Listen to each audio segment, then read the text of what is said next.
আমেরিকার দেওয়া ক্ষেপণাস্ত্র সহায়তা ইউক্রেনের জন্য অপর্যাপ্ত বলে জানালেন প্রেসিডেন্ট জেলেনস্কি। অভিবাসন ইস্যুতে সীমান্ত নিয়ে ইউরোপের দুই দেশের বিতর্ক চরমে, ইতালিয়ান ট্রাভেলারদের ওপর স্পেনের কড়াকড়ি। কসোভোর পার্লামেন্টে প্রধানমন্ত্রীকে লক্ষ্য করে ডিম নিক্ষেপ, রাজনীতিতে অস্থিরতা। ব্রিটেনের ব্রিস্টলে ঐতিহাসিক উৎসবে আকাশে উড়ল শতাধিক দৃষ্টিনন্দন হট এয়ার বেলুন। ইউরোপের হালনাগাদ ও বৈচিত্র্যময় খবরাখবর আপনাদের সামনে এক নজরে তুলে ধরছি আমি রেশমা আহমেদ।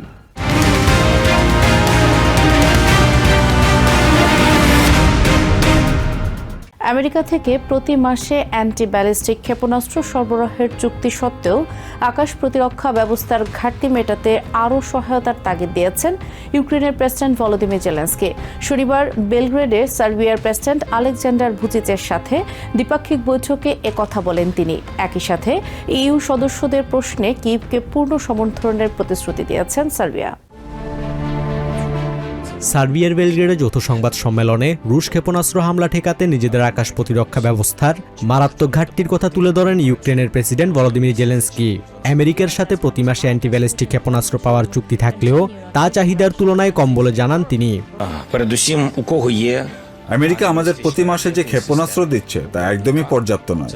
জাপান বা সাউথ কোরিয়ার মতো দেশগুলো প্যাট্রিয়ট ক্ষেপণাস্ত্র দিয়ে আকাশ প্রতিরক্ষায় সাহায্য করতে পারত, যা আইনের অজুহাতে তারা দেয়নি। বেলগ্রেড সফরের এই ঐতিহাসিক মুহূর্তে ইউরোপিয়ান ইউনিয়নে যোগদানের প্রশ্নে কিয়েভকে পূর্ণ সমর্থনের প্রতিশ্রুতি দিয়েছেন সার্বিয়ার প্রেসিডেন্ট আলেকজান্ডার ভুচিচ। সার্বিয়া কোনোভাবেই ইউক্রেনের ইইউ সদস্য পদের পথে বাধা হবে না বলে আশ্বাস দেন তিনি। ইউক্রেনের ইউরোপিয়ান যাত্রায় সার্বিয়া সবসময় পূর্ণ সমর্থন দিয়ে যাবে। ইইউতে প্রবেশের প্রক্রিয়ায় কিয়েভ দ্রুত এগিয়ে যাক, এটাই সার্বিয়ার জনগণ ও নেতৃত্বের আন্তরিক প্রত্যাশা। দুই দেশের যৌথ ড্রোন তৈরির গুঞ্জন নাকচ করে ভুচিচ জানান, আগামী সেপ্টেম্বরে ইসরায়েলের সহায়তায় সার্বিয়ার একটি নিজস্ব ড্রোন কারখানা উদ্বোধন করা হবে। বেলগ্রেডের এই সফর রাশিয়ার সাথে সার্বিয়ার দীর্ঘদিনের সম্পর্কে কিছুটা টানাপোড়েন তৈরি করতে পারে বলে মনে করছেন বিশ্লেষকরা। Basudebnath, TVN 24 news desk. অভিবাসন সংকট ও সীমান্ত নিয়ন্ত্রণ ইস্যুতে সংঘাত বাড়ছে ইউরোপের দুই দেশ ইটালি ও স্পেনের মধ্যে। স্পেন থেকে আসা যাত্রীদের ওপর ইটালির ইমিগ্রেশন কড়াকড়ির জবাবে এবার ইটালি থেকে আসা বিমান ও জাহাজের যাত্রীদের ওপর সাময়িক সীমান্ত নিয়ন্ত্রণ জারি করেছে স্পেন। বিমানবন্দরগুলোতে পাসপোর্ট ও ভিসা চেকিং চালাচ্ছে পুলিশ। অভিবাসন নীতি ও সেনজেন কাঠামোর প্রয়োগ নিয়ে এবার মুখোমুখি ইউরোপিয়ান ইউনিয়নের দুই গুরুত্বপূর্ণ অংশীদার ইটালি ও স্পেন। নর্থ আফ্রিকার অঞ্চল সেউতায় সম্প্রতি হাজার হাজার অভিবাসন প্রত্যাশীর প্রবেশকে কেন্দ্র করে স্পেনের সাথে সীমান্ত নিয়ন্ত্রণ শুরু করে ইটালির জর্জিয়া মেলোনি সরকার। ইটালি সীমান্ত বিধিনিষেধ প্রত্যাহার করতে স্পেনের দেয়া 2 দিনের আলটিমেটাম প্রত্যাখ্যান করায় পাল্টা ব্যবস্থা নেই মাদ্রিদ। 8 অগস্ট মধ্যরাত থেকে ইটালি থেকে আসা ফ্লাইটের যাত্রীদের আকস্মিক ও ইচ্ছেমতো পাসপোর্ট ও ভিসা পরীক্ষা চালানো শুরু করেছে স্প্যানিশ পুলিশ। আমি ভেবেছিলাম হয়তো বিমানবন্দরে পাসপোর্ট বা প্রবেশের প্রমাণপত্র চাওয়া হবে, কিন্তু আমাদের ক্ষেত্রে তেমন কিছুই চাইনি। যা ঘটছে তা পুরোপুরি অর্থহীন এবং রাজনীতি বা প্রচারণার উদ্দেশ্যে করা হচ্ছে বলেই আমার মনে হয়। ইটালি দাবি করছে অবৈধ অভিবাসীদের অবাধ যাতায়াত রুখতেই এই কড়াকড়ি 15 অগস্ট পর্যন্ত কার্যকর থাকবে। তবে স্পেন বিষয়টিকে অন্যায় এবং ইউরোপের ঐক্যের জন্য চরম ক্ষতিকর বলে অভিহিত করেছে। দুই দেশের মুক্ত যাতায়াত চুক্তি স্থগিত হয়ে এমন সীমান্ত কড়াকড়ি বৃদ্ধি পাওয়ায় ভোগান্তিতে পড়েছেন সাধারণ পর্যটক ও যাত্রীরা। Basudebnath, TVN 24 news desk. কসোভোর পার্লামেন্টে অধিবেশন চলাকালে ভারপ্রাপ্ত প্রধানমন্ত্রী অ্যালবিন কুর্তির উপর ডিম ছুঁড়ে মেরেছেন বিরোধী দলের এক নারী আইন প্রণেতা। গত জুনে নির্বাচনের পর স্পিকার ও সরকার গঠনে অন্যান্য দলের সাথে আলোচনার জন্য অতিরিক্ত সময় চাওয়ায় এই ক্ষোভের সৃষ্টি হয়। অ্যালায়েন্স পার্টির এমপি টাইম কাদ্রিজাজ ব্যাগ থেকে ডিম বের করে প্রধানমন্ত্রীর দিকে ছুঁড়ে দিয়ে ধিক্কার জানিয়ে চিৎকার শুরু করেন।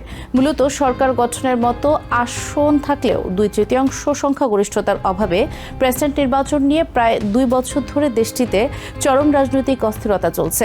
বিরোধী ডেমোক্রেটিক লীগ প্রেসিডেন্টের পদ দাবি করলেও প্রধানমন্ত্রী তা প্রত্যাখ্যান করায় অচলাবস্থা কাটছে না। ব্রিটেনের ব্রিস্টলে শুরু হয়েছে বিখ্যাত আন্তর্জাতিক বেলুন উৎসব ব্রিস্টল বেলুন ফেস্তা। 3 দিন ব্যাপী এই উৎসবের দ্বিতীয় দিনে শনিবার এস্টন কোর্ট এস্টেটের আকাশ ছেয়ে যায় শতাধিক রঙিন ও বিচিত্র আকৃতির হট এয়ার বেলুনে। রং বেরঙের এই আলোকছটা দেখতে ভিড় জমান হাজারো দর্শনার্থী। ব্রিটেনের ব্রিস্টলের আকাশ জুড়ে বর্ণিল বেলুনের মেলা।